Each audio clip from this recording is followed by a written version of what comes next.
Selamat datang kembali. Hari ini kita bakal gali buku Startup Myths and Models dari Rizwan Ferk. Kita fokus ke salah satu motivasi paling umum di startup, uang. Tapi ternyata nggak sederhana itu ya.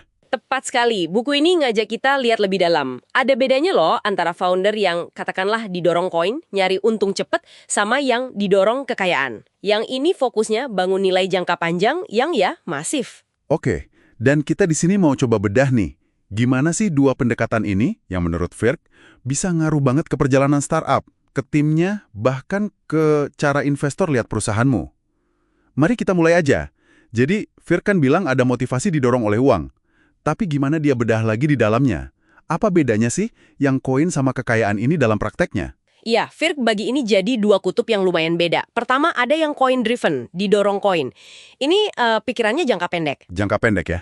Iya, tujuannya ya cepet kaya, fokusnya mungkin jual perusahaan cepet atau dapat untung instan aja gitu. Secepat mungkin. Oke. Terus yang satu lagi? Nah, yang satu lagi, wealth driven, didorong kekayaan. Ini visinya jauh ke depan, jangka panjang, tujuannya bangun kekayaan yang ya substansial, skalanya besar, tapi waktunya juga lebih panjang.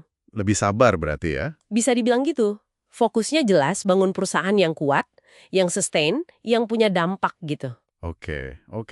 Perbedaan mendasar banget ya. Ini bisa jelasin kenapa ada startup yang kayaknya nebet banget jual cepat, sementara yang lain kok tenang-tenang aja bangun fondasi. Tapi Firth juga ingetin kan, ada motivasi lain selain uang. Oh iya betul, penting nih. Ada juga dorongan kreativitas. Pengen bikin produk keren gitu. Ada yang karena teknologi, ada yang ngejar nama besar atau ya pengakuan. Ada juga ambisi bangun kerajaan bisnis atau jiwa kompetisinya tinggi. Ada yang cari kebebasan atau punya misi sosial. Jadi uang itu seringnya cuma sebagian cerita, jarang jadi satu-satunya. Nah, ngomongin beda motivasi ini, gimana dampaknya di dalam tim pendiri? Khususnya antara si koin dan si kekayaan ini. Wah, ini krusial banget. Phil nekenin pentingnya keselarasan motivasi antar pendiri. Kalau nggak selaras, wah bisa jadi bom waktu. Contohnya ada? Ada di buku disebut Gilnip. Salah satu pendirinya cabut karena arah perusahaannya udah nggak sesuai sama visinya dia. Kemungkinan besar ya karena beda pandangan soal waktu atau prioritas finansial ini. Waduh. Ketidakselarasan ini bisa bahaya banget. Bahkan pas startupnya mulai kelihatan sukses loh. Ada contoh lain kayak CoinMac sama Shift Shopping. Pendirinya temenan tapi pas ketemu susah. Ekspektasinya beda soal komitmen, soal hasil jangka pendek versus panjang. Akhirnya, ya pecah timnya. Wow. Jadi penting banget ya ngobrolin ini terang-terangan dari awal. Bukunya bahkan kasih alat bantu ya. Betul. Ada namanya Startup Tool #1, Prioritizing Founder Motivations. Alat ini intinya buat bantu founder ngobrol jujur. Salah satu pertanyaan kuncinya tuh simple tapi dalam. Berapa banyak uang yang bakal bikin kamu bahagia? Dalam juga ya pertanyaannya. Iya, ini bukan soal angkanya berapa persis.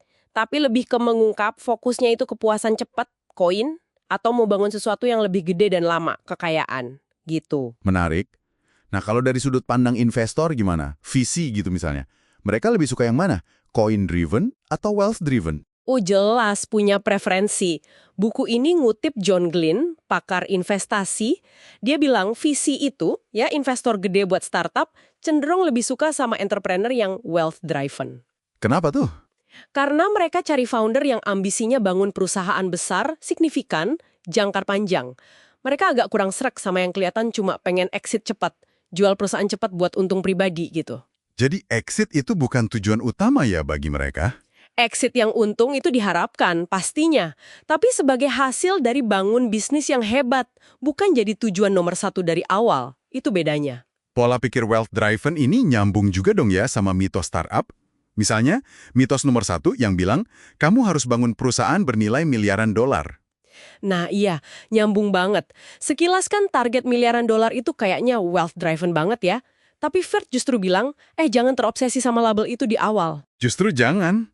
Iya, fokus aja dulu bangun bisnis yang solid. Mungkin mulai dari pasar kecil, niche gitu, tapi kamu bisa kuasai dan ada potensi buat tumbuh besar. Walaupun orang lain mungkin ragu di awal. Contohnya ada.